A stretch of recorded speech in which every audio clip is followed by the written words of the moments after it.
Koordinator Staf Sus Presiden Ari Dwipayana menyebut pernyataan Presiden Joko Widodo, Jokowi, terkait Presiden hingga Menteri boleh kampanye dan memihak banyak disalahartikan. Ari menjelaskan Jokowi bicara itu dalam konteks menjawab pertanyaan media. Pernyataan Bapak Presiden di Halim, Rabu 24 Januari 2024, telah banyak disalahartikan.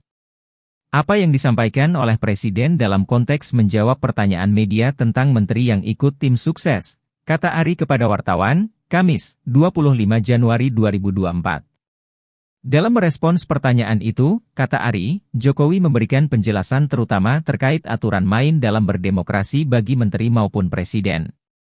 Sebagaimana diatur dalam pasal 281, Undang-Undang Nomor 7 Tahun 2017 tentang Pemilu, bahwa kampanye pemilu boleh mengikut sertakan presiden, wakil presiden, menteri, dan juga kepala daerah dan wakil kepala daerah. Artinya, presiden boleh berkampanye. Ini jelas ditegaskan dalam UU, kata Ari. Tentunya dengan syarat harus cuti jika ikut berkampanye dan tidak menggunakan fasilitas negara. Tapi, memang ada syaratnya jika presiden ikut berkampanye. Pertama, tidak menggunakan fasilitas dalam jabatannya, kecuali fasilitas pengamanan bagi pejabat negara sesuai aturan yang berlaku. Dan kedua, menjalani cuti di luar tanggungan negara, ujarnya.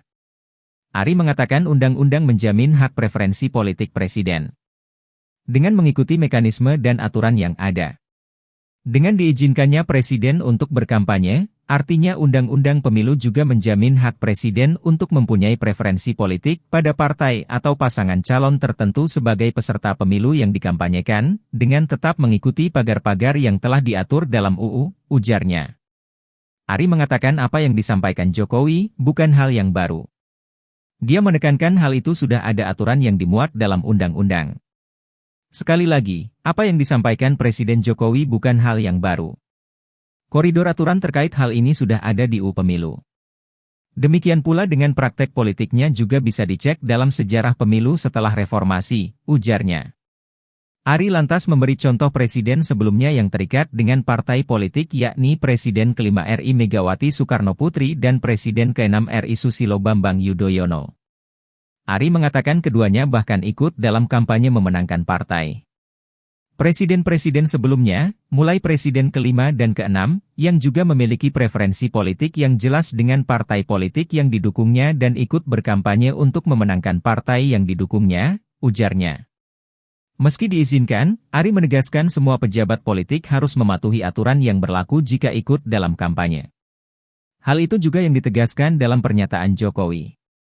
Selain itu Presiden juga menegaskan bahwa semua pejabat publik, pejabat politik harus berpegang pada aturan main. Kalau aturan memperbolehkan, silakan dijalankan. Kalau aturan melarang maka tidak boleh dilakukan. Itu artinya, Presiden menegaskan kembali bahwa setiap pejabat publik, pejabat politik harus mengikuti, patuh pada aturan main dalam berdemokrasi, ujarnya. Halo, selamat berjumpa dengan saya Anika, pembaca berita podcastnews.id. Saksikan terus konten-konten menarik dari kami. Jangan lupa subscribe, like dan komen. Terima kasih.